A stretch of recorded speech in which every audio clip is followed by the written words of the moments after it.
Gaston Nangui est natif d'Adjamé village dans le district d'Abidjan.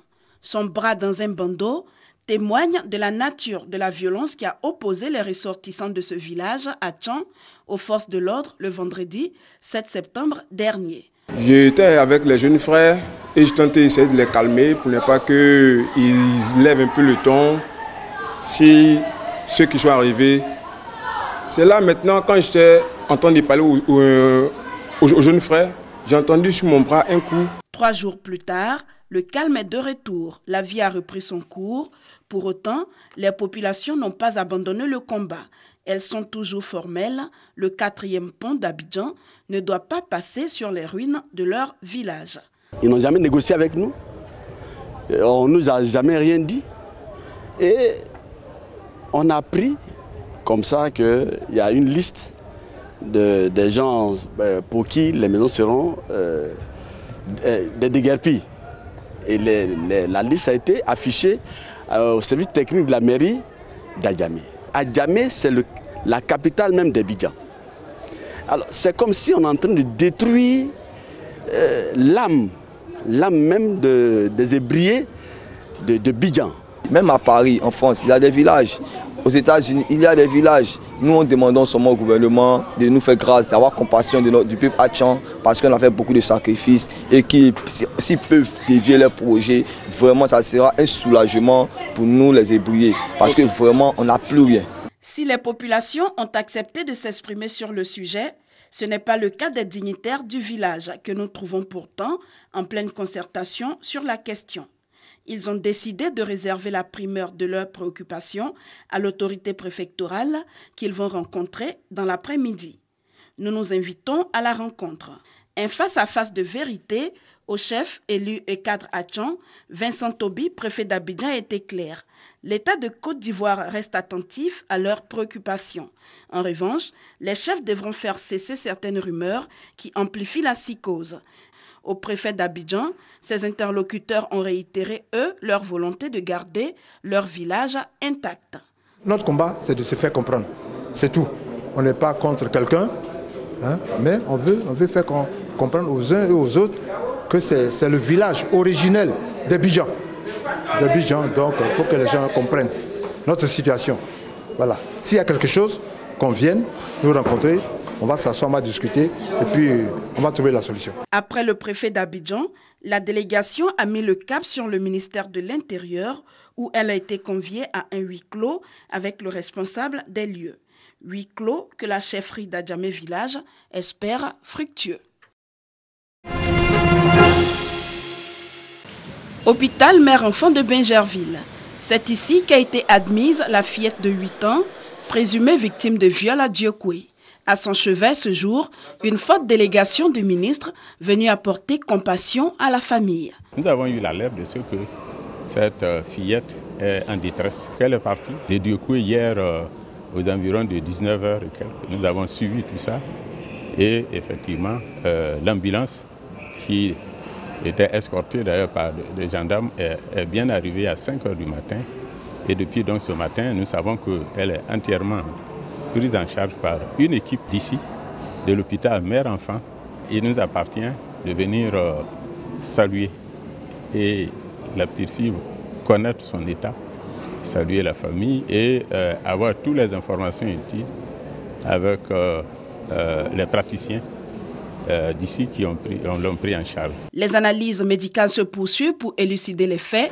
Pour l'heure, les médecins rassurent que la patiente est stable. Le présumé auteur du viol a été interpellé. Il est entre les mains de la gendarmerie de Diokwe. Lundi 10 septembre, jour de la rentrée des classes, les élèves de la maternelle sont aussi concernés. Ici, dans cette école, les enfants de la petite section n'attendent que la sonnerie pour retrouver leurs parents. C'est vrai que c'est un peu timide parce qu'ils viennent un à un, mais ça se passe bien. Dès la prise de contact, on a eu à échanger un peu avec les enfants, connaître leur nom. Comme actuellement ils ont 2 ans, ils ne parlent pas bien. Donc on fait avec. Ça a été bien. En partant, elle n'a pas pleuré. Elle nous disait au revoir, tout ça. Nous, on a cru qu'elle allait avoir peur. Bon, elle s'est bien amusée. Les plus grands sont surtout heureux de retrouver leurs amis. Je suis contente d'être là. On a chanté les poésies et puis on les clés lundi. Les cours en ce premier jour de la rentrée se déroulent bien pour les élèves de la maternelle, avec quelques absences selon les responsables de l'école. Les cours ont commencé. La semaine 1, c'est à compter d'aujourd'hui. Ce matin, nous avons commencé à travailler avec les enfants. Ils ne sont pas tous là. Il y a des parents qui ne sont pas prêts. Et il y a des nouveaux inscrits qui ne sont pas encore arrivés. La rentrée scolaire qui débute ce lundi 10 septembre va s'achever le 31 juillet prochain.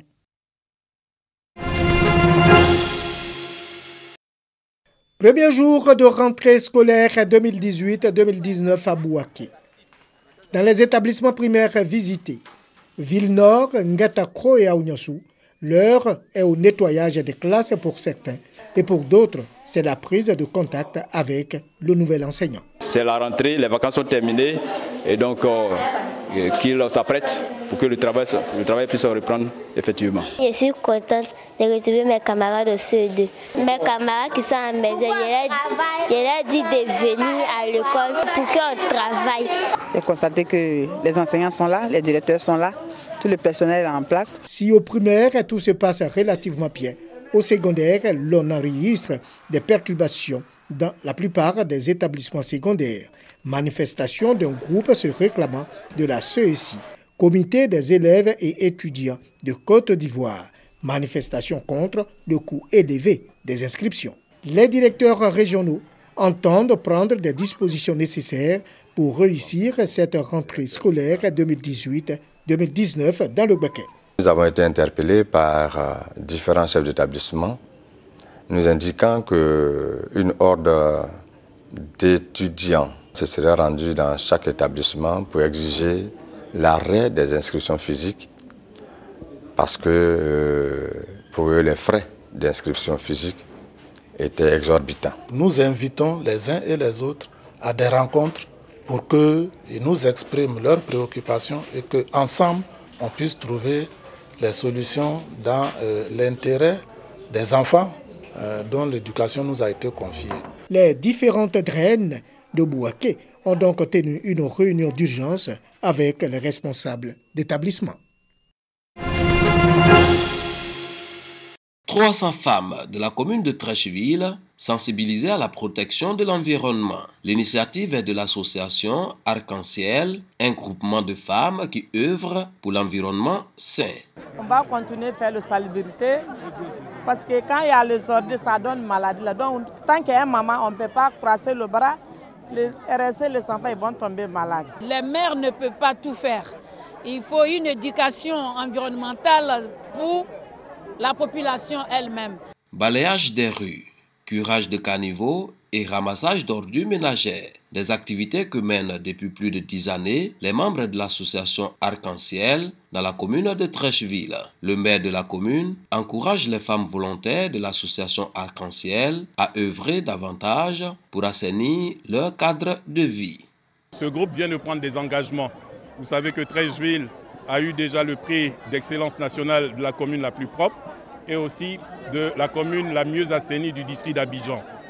Nous devons continuer sur cette lancée parce que nos populations ont besoin d'un cadre de vie agréable, d'avoir les conditions de base pour permettre à nos familles de vivre normalement. L'association Arc-en-Ciel entend poursuivre ses actions en vue de faire de la commune de Trècheville un exemple de propreté.